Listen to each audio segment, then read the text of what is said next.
Hello viewers, হাজির হয়ে গেছি আপনাদের সবার প্রিয় ধারাবাহিক অনুরাগের ছোঁয়া ধারাবাহিকের আজকের পর্বের আপডেট নিয়ে। আপডেটটি দেবো, তবে তার আগে আমি অনুরোধ করছি যারা যারা আমার চ্যানেলটা এখনো সাবস্ক্রাইব করেননি তারা আমার চ্যানেলটা সাবস্ক্রাইব করে পাশে থাকা বেল আইকনটি ক্লিক করবেন, যাতে সবার আগে আমাদের ভিডিওগুলো আপনাদের কাছে পৌঁছাতে পারে। অনুরাগের ছোঁয়া ধারাবাহিকের আজকের পর্বে আমরা দেখতে পাবো পার্টিতে অর্জুন আর দীপাকে নিয়ে নোংরা নোংরা কথা বলতে থাকে সূর্য। সূর্যের একটাই লক্ষ্য যে দীপাকে কিভাবে নিচে নামানো যায়, অপমান করা যায়। এরপর দেখা যায় সোনা রূপা দীপ সবাই মিলে একসাথে কেক কাটতে ব্যস্ত। আর ঠিক তখনই সেখানে নেমে আসে মিসকা তার বেবিকে নিয়ে। আর সূর্যের তো একটাই লক্ষ্য যে কিভাবে দীপাকে নিচে নামানো যায়, দীপা অর্জুনকে নিয়ে অপমান করা যায়, তাদেরকে কলঙ্কিত করা যায়। এর জন্যই সে আসলে পার্টিটা দিয়েছে। এরপর মিসকা এসে সেখানে উস্কে দেয় সূর্যকে, দীপার নামে নানা রকম নোংরা নোংরা কথা বলে অর্জুনকে নিয়ে। আর যখনই মিসকা দীপার চরিত্রের দিকে আঙুল তোলে, তখনই কিন্তু দীপা রুদ্রমূর্তি নিয়ে মিসকার সামনে আসে আর মিসকাকে দেয় ঠাঁটিয়ে চড়া। আর বলে যে তোমার এত বড় সাহস, তুমি আমার চরিত্রের দিকে আঙুল তুলছো। এর আগেও আমার চরিত্রের দিকে অনেকবার আঙুল তুলেছো, আমি কিছুই বলিনি। এমনকি কোর্টেও তুলেছো, কিন্তু শোনার পর কথা ভেবে আমি কিছুই বলিনি। কিন্তু এরপর যখনই আমার চরিত্রের দিকে আঙুল তুলবে, তখন কিন্তু আমার থেকে খারাপ আর কেউ হবে না। এই বলে দীপা কিন্তু মিসকাকে আচ্ছা করে সাহায্য করে। কিন্তু তবুও মিসকা শুধরোয় না। মিসকা আবারও সূর্যকে উস্কে দিতে থাকে ঠিক একইভাবে। অর্জুন এতক্ষণ চুপ করেই ছিল, কিন্তু সে বাধ্য হয় মুখ খুলতে। সে বলে যে কেন দীপার দিকে আঙুল তুলছো? যদি আঙুল তুলতে হয় আমার দিকে তুলুন, দীপার দিকে নয়। দীপার কোনো দোষ নেই, ও আমার বন্ধু হয়, আর বন্ধুর জন্যই এ সমস্ত করছি, এর বেশি আর কিছু না।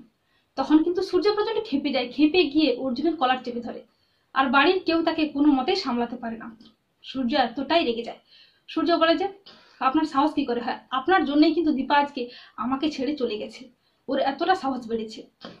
আপনি সত্যি করে বলুন তো, বুকে যদি সত্যি সাহস থাকে তাহলে বলুন যে সত্যি দীপা অর্জুনকে ভালোবাসে, আর অর্জুন দীপাকে ভালোবাসে কিনা। আর মিসকাও বলতে থাকে আপনার যদি সাহস থাকে বলুন আপনি। তখন অর্জুন একটা সময় বাধ্য হয় সত্যিটা বলতে। সে বলে যে হ্যাঁ, আমি ভালোবাসি দীপাকে।